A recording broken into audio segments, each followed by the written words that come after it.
Hey everybody, it's me Morgana, and I'm here with YouTube Pagan Challenge Week 7, which, hold on, let me make sure I get it worded right. How do you view sacred text or mythology? Okay, I've watched a lot of other people's videos up to this point on their views on sacred texts and mythology.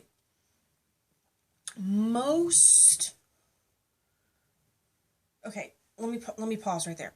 Let me preface this so I make sure it's absolutely clear. Everything I say at this point in time, beyond the entire video, my opinion, how it works for me, doesn't mean you have to agree, doesn't mean you have to see it that way, doesn't mean it's going to work for you. This all is moi, okay? Alright, unpause. Alright. Like I was saying, I've watched quite a few videos on this topic so far this week, and a lot of them seem to go to the same way of thinking that sacred texts are ancient and old, and that's it. This is where I might get some negative feedback. And you know what? That's okay. You don't have to agree with me. Because my path is your path is your path. And that's the way it is. Not everybody's going to agree. This is one where I kind of disagree with a lot of people, apparently. Alright, so let me get my notes out. Make sure I get this straight and doesn't get too rambly. You watched my video before, you know better than that, right? Alright. So, to me, the term sacred, it's used to describe something that is worthy of worship, or to say, hey, that's holy.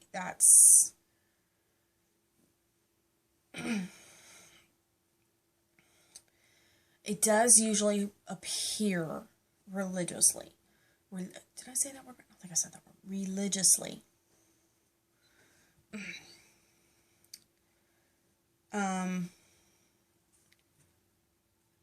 But here's the thing.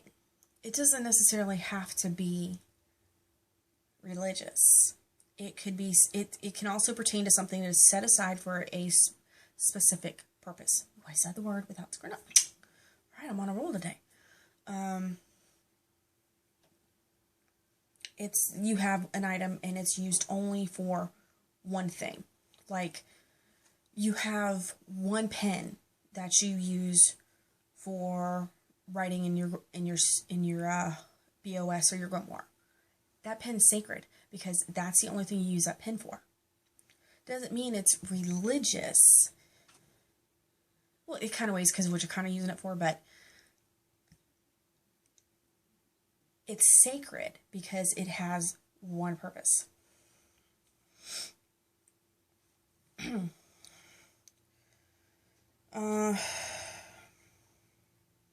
See, I wrote down, sacred texts form the cornerstone of a religion, instilling law, character, and spirituality in its people. Some are a narrative of historical figures in that faith, which could be read into mythology, right? Here's where, I know, and I'm not trying to muddy anything up, and you're going confused, okay, where are you disagreeing with everybody else? This is where I disagree with everybody. Well, I'm not saying I disagree with everybody else, but yes, I view ancient scrolls and hieroglyphs, yes, those can all be sacred, yes. However, I feel that also our grimoires and our Book of Shadows, those are sacred texts. To me, my grimoire and all of my associated things with that, that's sacred to me. To me, that is sacred text. Some of my books that I've read, that I've hung on to through the years, that I refer back to over and over and over again, that's a sacred text. Yes, it's not hundreds of years old, but it's still a sacred text to me. I gotta do something about that glare. But to me, that's a sacred text. And I really haven't heard too many other people talk about modern things that can be considered sacred texts. And I'm not gonna lie, when I first heard it too, my mind did immediately go stuff that belonged in a museum or whatever. That was hundreds, thousands of years old and was important to any faith. And I got to thinking about it, and I was like,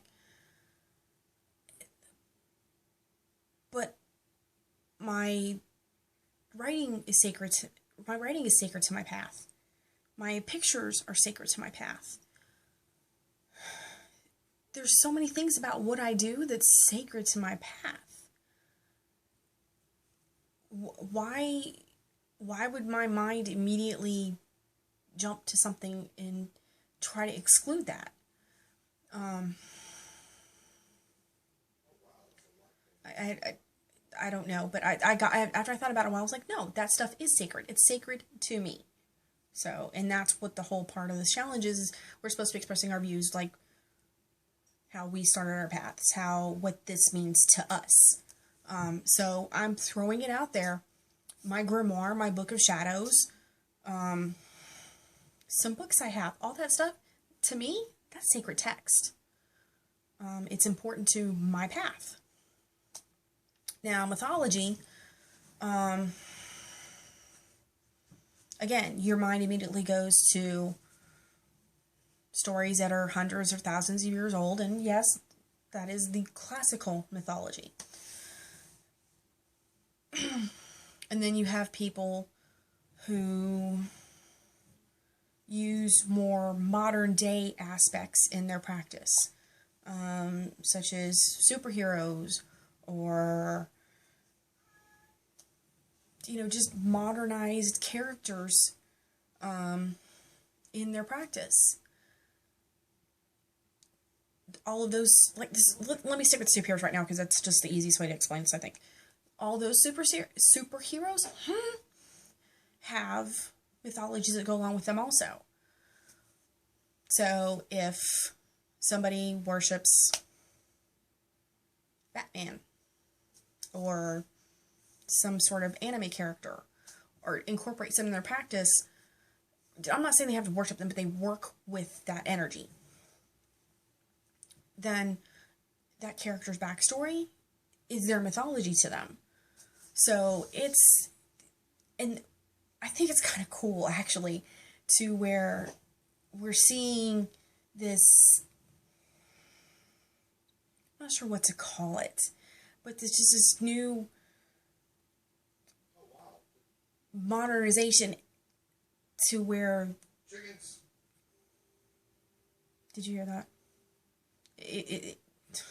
My oldest son is playing God knows what on the computer, so he has a tendency to get loud because he's on TeamSpeak or whatever the hell he's on, and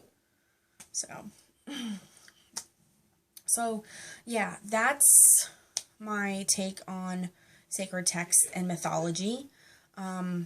If you have any questions or comments, please leave them down below.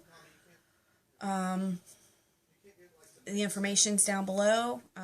Feel free to, if you haven't responded already, if you haven't done this question yet, please do, because, it's getting interesting. So, that being said, I love you guys. I'll see you guys next time.